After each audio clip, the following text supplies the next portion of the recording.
അങ്ങനെ MLA ആയി ഇരുന്നിട്ട് ഇനി കുറച്ച് സമയം കൂടി മാത്രമേ MLA ഹോസ്റ്റലിൽ വാസം സാധ്യമാകൂ എന്നറിയില്ല.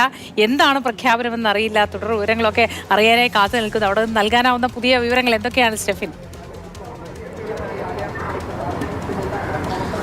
മൂർത്തി സൂചിപ്പിച്ചതുപോലെ തന്നെ ഇത് MLA ഹോസ്റ്റലിലെ അൻവറിൻ്റെ ഒരു അവസാനത്തെ ദിവസമാകുമോ, അല്ലെങ്കിൽ ഒരു ഉപതെരഞ്ഞെടുപ്പിലേക്കൊക്കെ പോകുമോ എന്നുള്ളതൊക്കെയാണ് നമ്മളേറെ ഉറ്റുനോക്കുന്ന പ്രധാനപ്പെട്ട കാര്യം. ഇന്നലെ രാത്രിയോടുകൂടി തന്നെ, പുലർച്ചയോടുകൂടി തന്നെ അൻവർ ഇവിടെ വന്നിരുന്നു. 9 കാലോടുകൂടി സ്പീക്കറെ കാണുമെന്നുള്ളതായിരുന്നു നേരത്തെ അറിയിച്ചിരുന്നത്. പക്ഷേ ഏതായാലും ഞാനിപ്പോൾ നിൽക്കുന്നത് MLA ഹോസ്റ്റലിന് മുന്നിലാണ്. ഇപ്പോഴും അൻവർ ഇങ്ങോട്ടേക്ക് ഇറങ്ങി വന്നിട്ടില്ല. ഇതുവഴി ആയിരിക്കും ഒരുപക്ഷെ അദ്ദേഹം പോകുന്നത് എന്നുള്ളതാണ് നമ്മൾ കരുതുന്നത്. ഏതായാലും അൻവറിനെ സംബന്ധിച്ചിടത്തോളം അൻവർക്ക് രാഷ്ട്രീയ നീക്കങ്ങൾ പലപ്പോഴും പ്രവചനാതീതമാകുന്ന ഒരു കാഴ്ചകളാണ് നമ്മൾ ഈ കുറേ മാസങ്ങളായി തന്നെ കാണുന്നത്. കാരണം ഇടതുമുന്നണിയിൽ നിൽക്കുന്നു, അതിനുശേഷം ഇടതുമുന്നണിക്കകത്ത് മുഖ്യമന്ത്രിയുടെ ഓഫീസിനെയും അതോടൊപ്പം തന്നെ ADGP MR അജിത്കുമാറിനുമൊക്കെ എതിരെ അതിരൂക്ഷമായിട്ടുള്ള വിമർശനങ്ങൾ, വലിയ പരാതികളൊക്കെ ഉന്നയിച്ചുകൊണ്ട് അദ്ദേഹം ഇടതുമുന്നണിക്ക് പുറത്തേക്ക് വരുന്നു.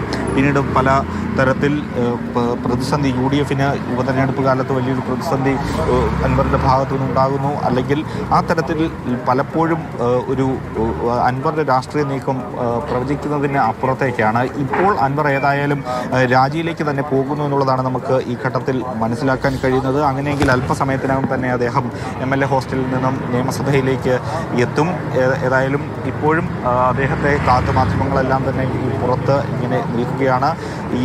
ഏതായാലും രാജിയിലേക്ക് തന്നെയാണ് PV അൻവർ എത്തിയിരിക്കുന്നത് എന്ന് തന്നെ നമുക്ക് ഇപ്പോൾ അനുമാനിക്കാൻ കഴിയും. കാരണം ഇന്നലെ രാത്രി അദ്ദേഹം സമൂഹ മാധ്യമങ്ങളിൽ ഇട്ട ഒരു പോസ്റ്റ്, സ്പീക്കറെ 9 മണിക്ക് കാണുന്നു. ഈ സന്ദർഭത്തിൽ ഏതായാലും രാജി അല്ല എങ്കിൽ സ്പീക്കറെ കാണേണ്ട മറ്റെന്തെങ്കിലും ആവശ്യം അൻവറിനുണ്ടോ എന്നതാണ് ഇതിന് ഏറ്റവും പ്രധാനപ്പെട്ട ചോദ്യം. അങ്ങനെയെങ്കിൽ അതൊരു വലിയ രാഷ്ട്രീയ തീരുമാനമാകും അൻവറിനെ സംബന്ധിച്ചിടത്തോളം. ഏതായാലും ആ കാത്തിരിപ്പ് നീളുകയാണ്.